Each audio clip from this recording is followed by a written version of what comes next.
De chez elle, elle n'a emmené que la télévision et quelques photos. Cela fait 3 ans qu'elle a quitté sa maison. À 73 ans, Marine a pris elle-même la décision, à force de solitude. Aujourd'hui, sa nouvelle vie est dans cette petite chambre.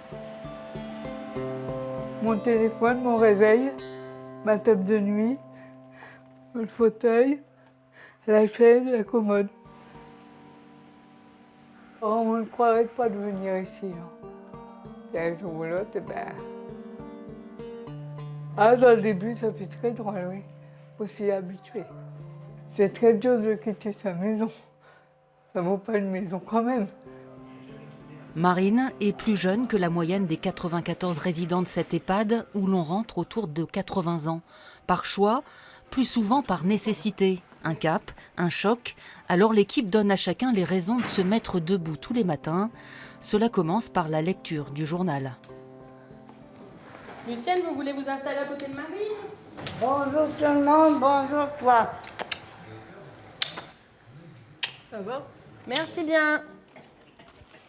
Alors, Beaucamp-le-Vieux, ils font un appel pour un coup de pouce. Le Secours catholique lance un appel pour aider une famille du secteur. Claude François, il chantait pas tout seul. Non, il avait ses Claudettes.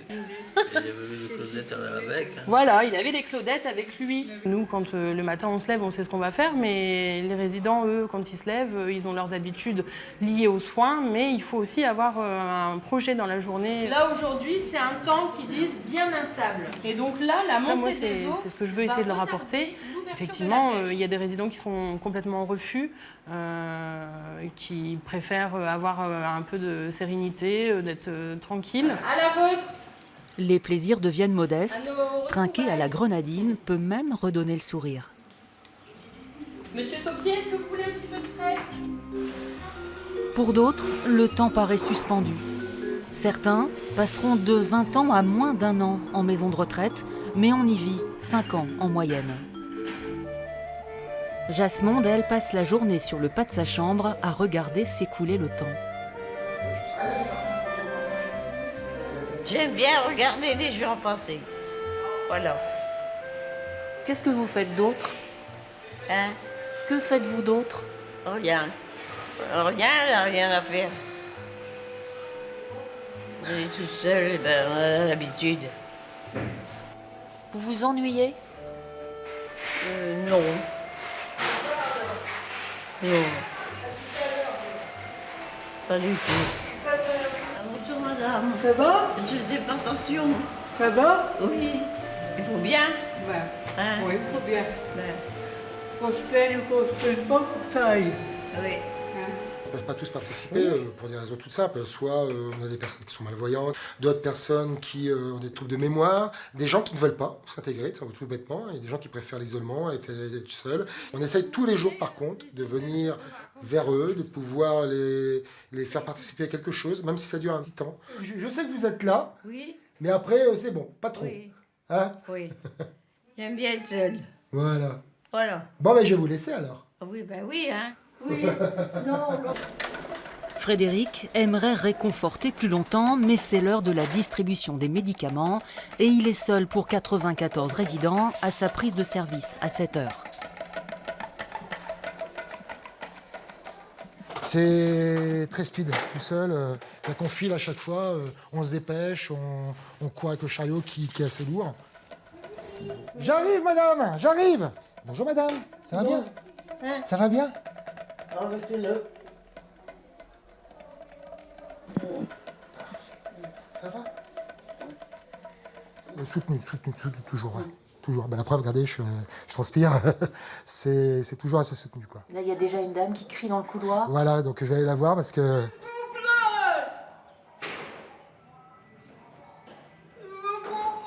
J'arrive, madame, après, j'arrive tout de suite. Il faut vous dire que bon, à chaque fois, c'est quoi? C'est 2-3 minutes, comme avec les dames. Voilà, on a le temps de discuter vite fait, pendant que je prépare les médicaments, les produits, tout ça, quoi. Sinon, c'est 3-4 minutes, même pas. C'est très court.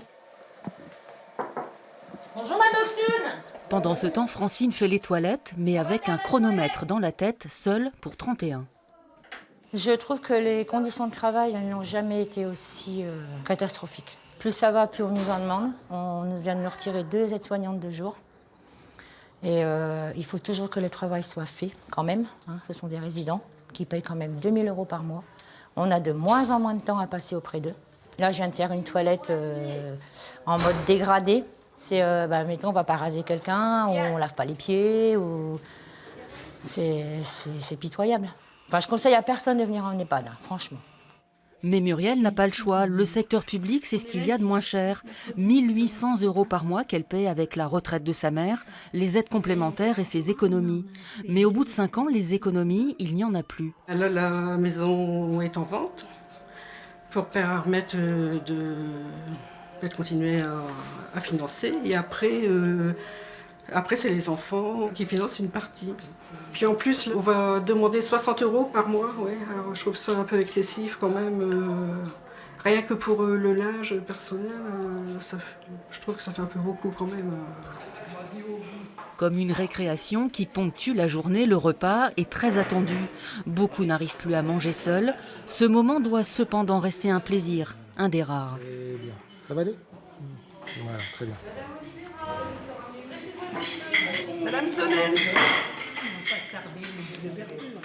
On n'en fournit pas, on présente la nourriture, on les aide vraiment à avoir un sens de l'appétit qui reste. Il faut vraiment prendre le temps et puis amener la nourriture tranquillement et avoir des petits jeux. Il y a des choses toutes bêtes, hein. Il y a des gens, ne serait-ce que légèrement masser la glotte va amener à ouvrir la bouche et à pouvoir prendre la nourriture.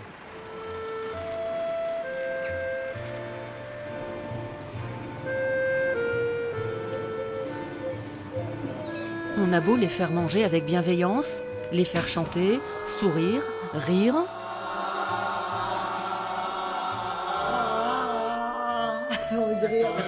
Difficile tout de même d'être déraciné de sa vie d'avant dans ce qu'on peut appeler le dernier domicile connu.